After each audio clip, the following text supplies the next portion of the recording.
fallout from Candace Owens' ouster from the Daily Wire continues, with more pro and anti-Candace voices expressing their opinions on social media.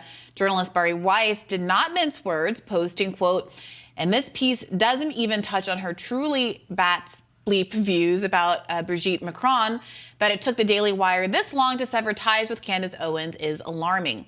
Ex-presidential hopeful Marianne Williamson also jumped in, posting, quote, "Candace Owens didn't lose her job because she opposes Israel. She lost her job because she has said and is continuing to say vile things about Jews ourselves. She knows this, and she is conflating the two for a reason. She will now come after me, of course," et cetera, et cetera. Owens' firing from a supposedly pro-free speech outlet did leave some wondering if it was an act of censorship or at the very least cancel culture. Journalist Glenn Greenwald pounced on Weiss and company, posting, quote, "Same was true when the New York Times fired editors for publishing the Tom Cotton op-ed. Yet most of the right, along with Bari Weiss, treated that as a grave act of censorship. Viewpoint-based firings are exactly the sort of thing the right has long condemned as cancel culture." Greenwald also posted excerpts from a piece that Weiss wrote in 2021 in which she warned of deplatforming as a consequence of speaking out. Quote, "Ideas are replaced with identity. Forgiveness is replaced with punishment. Debate is replaced with deplatforming. Diversity is replaced with homogeneity of thought. Inclusion with exclusion." So obviously our Friday team handled the initial news of the Candace Owens ouster. We're reacting now for the first time. Lots to discuss. And look, I think as someone who has been a frequent inveyor against cancel culture, it is hard to get around the position of people like Ben Shapiro and, frankly, everyone else part of the Daily Wire making anti-cancel culture one of the most vital aspects of their identity.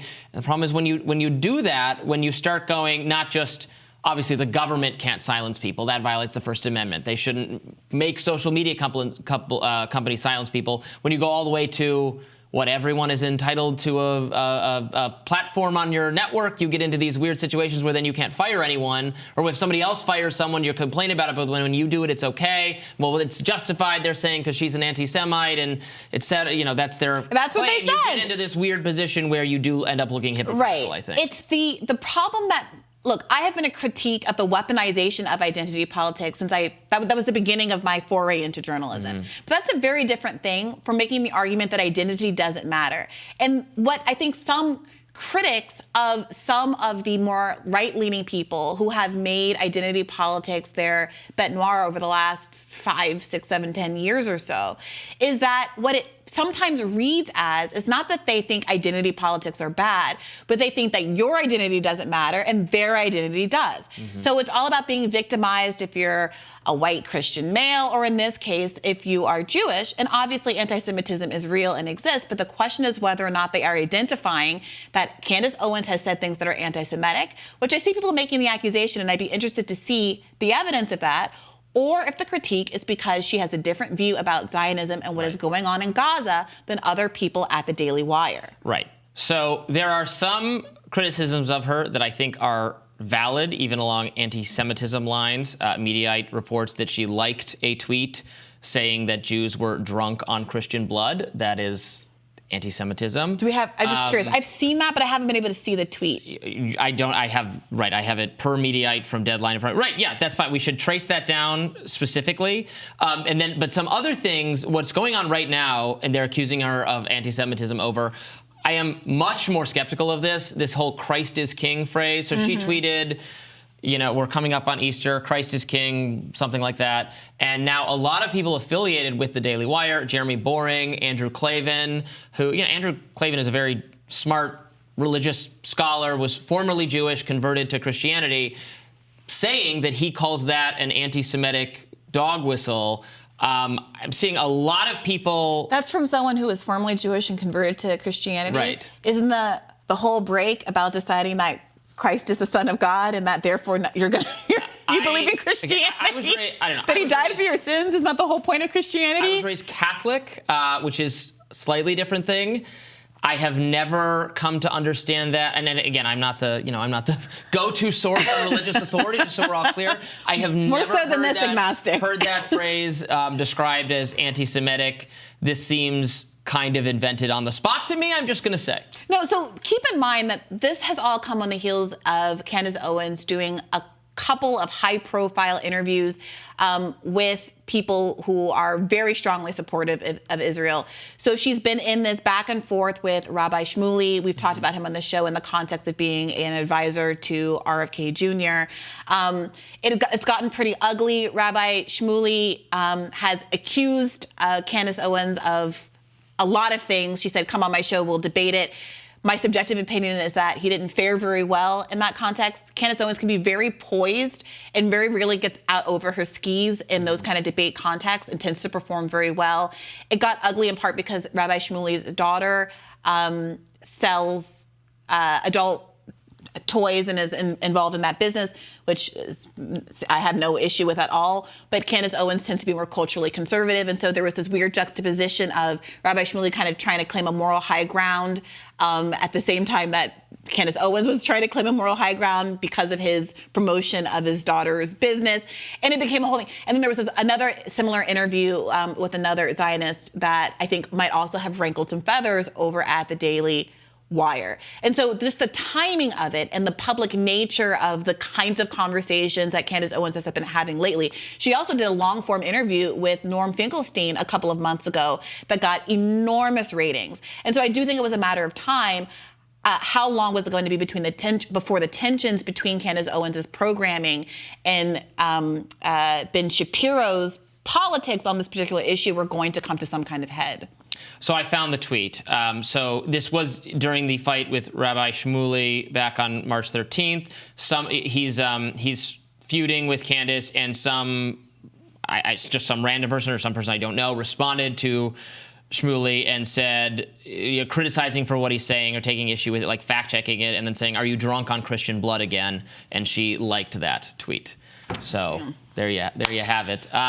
Look, it's Candace Owens. We had a very interesting, the arc of her career. She is mostly known now, obviously, for being this conservative commentator, someone who's very critical of the Black Lives Matter movement, all lives matter type stuff. Has said everything she said about that.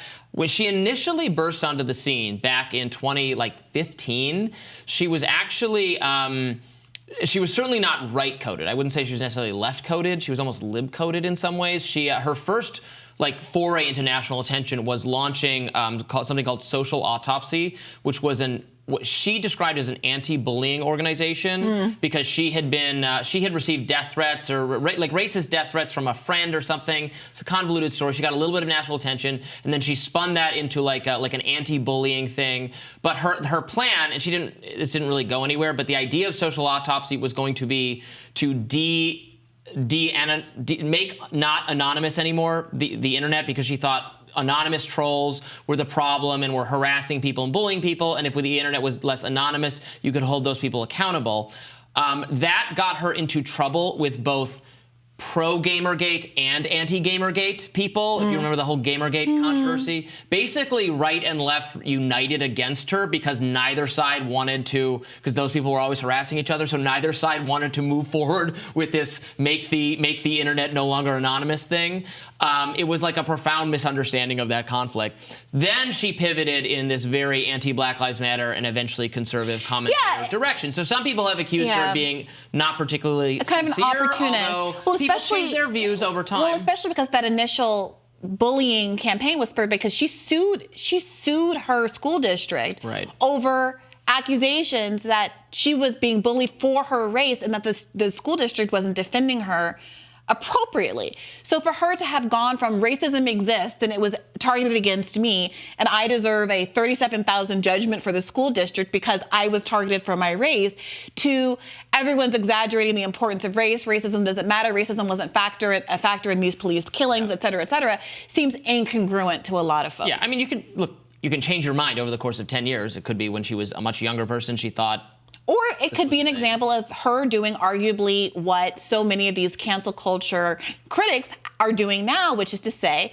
that identity politics don't matter. Other people complaining about being targeted for who they are doesn't matter and is overblown when it's happening to them.